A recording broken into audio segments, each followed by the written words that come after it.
Complex number कर रहे हो क्या? तो कॉम्प्लेक्स नंबर में मैंने बहुत सारे बच्चों को देखा है जो कि आर्गुमेंट निकालते समय प्रॉब्लम फेस कर रहे होते हैं। तो देखते हैं आर्गुमेंट, अभी समझ जाएंगे।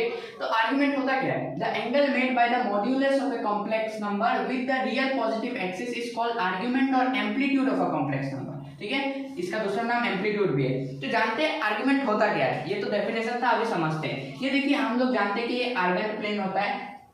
आर्गन प्लेन में जो एक्स एक्सिस जो होता है हमारा, वो होता है हमारा रियल एक्सिस, मतलब कि यहाँ पे रियल नंबर्स हम लोग प्लॉट करेंगे। और जो वाई एक्सिस होता है वो होता है हमारा इमेजिनरी एक्सिस। ये सब आपको पता है, इसको क्या प्लेन बोलते हैं? Argon plane. अब देखिए यहाँ पे जो मैं वर्ड यूज कर रहा हूँ रियल पॉजिटिव एक्सिस, तो रियल पॉजिटिव एक्सिस कौन सा है? रियल एक्सिस तो ये है, लेकिन रियल में भी कौन सा पॉजिटिव वाला एक्सिस, मतलब कि ये वाला।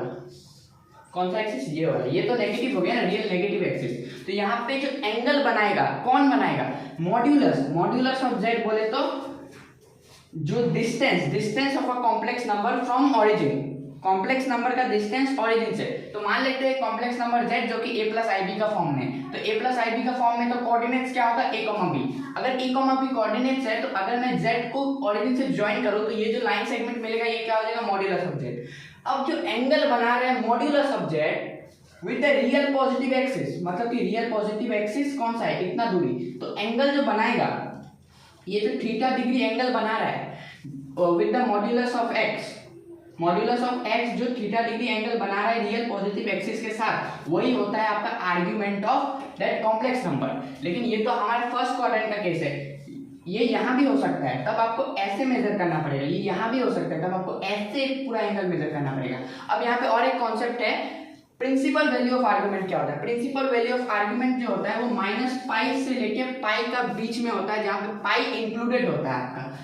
जैसे कि ये जो कॉम्प्लेक्स नंबर है थीटा, इसको मैं क्या लिख सकता हूँ? 2 पाई प्लस थीटा भी ऐसे घुमा के भी आएगा तब भी तो वो वही एंगल होगा ना, फिर और एक बार घुमा के आएगा तब भी तो वही एंगल होगा ना।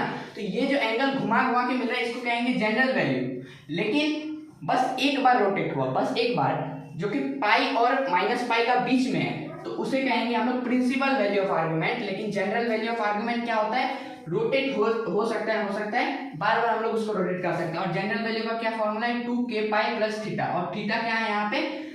Angle made by the modulus with the real positive axis. Next class में हम लोग सीखेंगे कि जो आर्गुमेंट निकालते कैसे डिफरेंट कॉम्प्लेक्स नंबर्स का।